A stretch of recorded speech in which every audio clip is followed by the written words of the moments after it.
So Thomas Dimitroff, my dear friend, is here. And when he ran the Falcons, he said that he saw hundreds of surgeries on players with the organization. But he said none harder than Pharrell's open heart surgery. It blew me away when I was reading about it. No one's valve. No. Blows off. No one's valve blew off. We did have one guy, Caleb McGarry, our right tackle, who had ablation. Nowhere near, of course. I don't even know what that means. I think they just singe something. It's an electrical thing. Right. I feel really odd speaking about it. I'm glad. Great to see you. When you showed me that picture, brother, blown away. It was crazy. They so I did a before and after photo on Facebook. I don't usually do that. Like I'm not a hey, I'm gonna show pictures of myself today on social media. A lot of guys like to show pictures of themselves. I'm not a guy that does that. I'm really not. But I had a picture of me from like 15 years ago at Howard Stern, and I had long hair and I had a hockey jersey on, and I was doing it with my producer. I was doing like a Black Power thing, like the Olympics, and then I went fast forward to now, and I had a picture of me at a dope museum in Soho, standing on a wall with Bob Marley smoking a spleef, and I'm standing there with a cool silk shirt on and a tan, and I looked terrific, but it wasn't from now. It was like before I died. I just picked a picture of me this year that I looked good before I died, and then when I died, I told you when I got out of the hospital, I looked like Ted Kaczynski. I had a white beard, like, going everywhere. I had the guy beard, the guy that never shaves, that guy. You know the guy that has, like, hairs that stand, like, they're like a foot off of his neck, and he just doesn't ever notice it in the morning?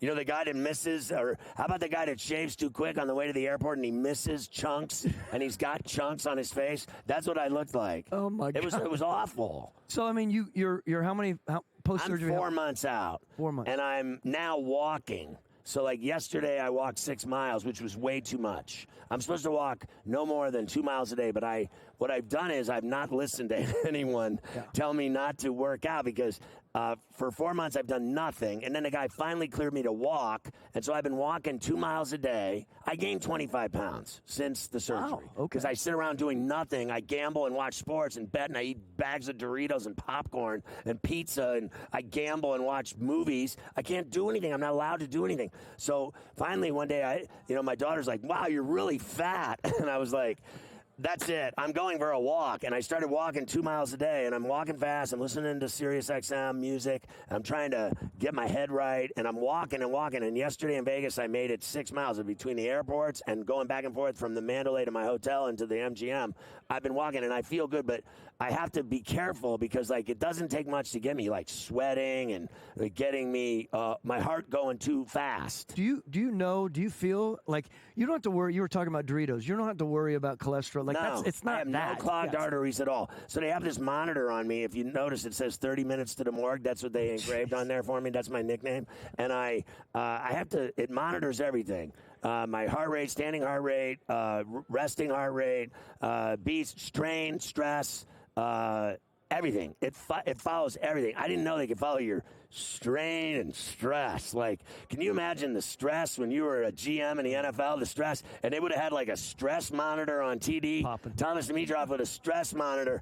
And your wife wants to see your stress monitor. So I have to do that. I have to do all kinds of meds and stupid stuff. It's awful because telling the story, you can see Carver High's face. He's the guy on the bottom. He just doesn't want to hear it anymore about me dying. He's like, oh, Jesus. And then he said the other day to Mafia on air live when I was off on a Tuesday, he went, he said, do you notice how the story just keeps changing? Every 2-3 weeks, it just gets bigger and bigger. Like, because I'm not really trying to tell the story. Like, I try to tell people that ask me about it. They go, geez, it's so great to see you. How was it? I'm like, well, it really sucked. That's what it was. It sucked. So take me back to a year from today when you were starting your company and you were doing something new and different with Sumer, and you were, did I get it right? Sumer, right, yeah. So I think last year I got it wrong. And this time I got it right without even, I remember that I got it wrong. So I said to Coffee, I go, I think it's Sumer, because last year I butchered it. I was like, here's Thomas Dimitroff from Summer Sports. And you're like, it's Sumer, idiot. And then your partner Eric dropped an F-bomb. He goes, listen, bro, it's F and Sumner. It is Sumer. Nice. I got it right, and we're 2 years in. Here's the interesting thing, though. So we're doing a lot of cool stuff. We just started a new scouting platform, selling to a lot of the teams, looking in the NCAA. There's a lot there, right? We can talk about that because we also have that betting side eventually that I know will be fascinating to you. But I'm blown away, just to bring this around, what's going on in the NFL. I'm so happy Dan Quinn got his gig. I'm sure you might want to talk. Of course. There's so much going on right now. Raheem Morris getting the job there when I thought it was going to be Bill Belichick. I thought it was going to be 90-10 that he was going there. The fact that Bill Belichick and Mike Vrabel aren't working right now, it's a weird. What did you think when Raheem got that gig? And I've heard that people think he's the coolest coach in the league. Like, players like him more than any. Is that true? Is he the coolest? They say he's the coolest coach in the NFL and that players gravitate toward him because he's so dope. He is a cool cat, for sure. He is big smile. Here's what I say about Raheem. There's not another guy out there in coaching who is quicker-witted, faster speaking, like he doesn't miss a beat. He doesn't stutter over his words. This cat is smart, man. He's on top of it.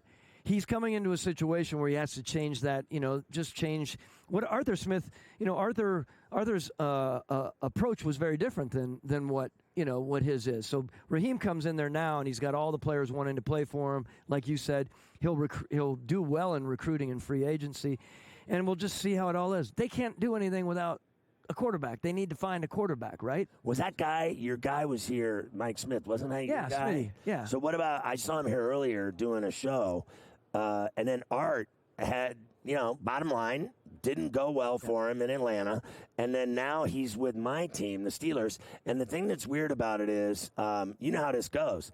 If you make your bed, you lie in it. So he coached down there, and people thought he sucked, and then he had all these star athletes, and they just couldn't do anything. It's unbelievable how they struggled. I mean, honestly. And then he gets the Steelers job to run their offense, and the people in Pittsburgh complained about Matt Canada. They wanted him dead, let alone coaching. They wanted him dead. They didn't. These fans in Buffalo, Pittsburgh, they don't like, get rid of him, kill him. And then they bring in a guy that didn't do well. And then now they hate him, and they've never even seen a guy work one day. All they know is they judged him off at Atlanta. He can't win for trying.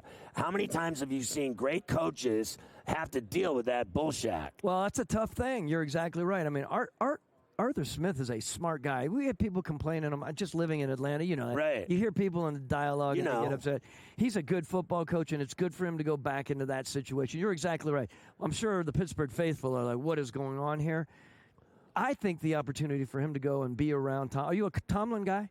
I am a Tomlin guy. I love Mike Tomlin, but I am growing increasingly frustrated with their failure in the postseason. They have become a team.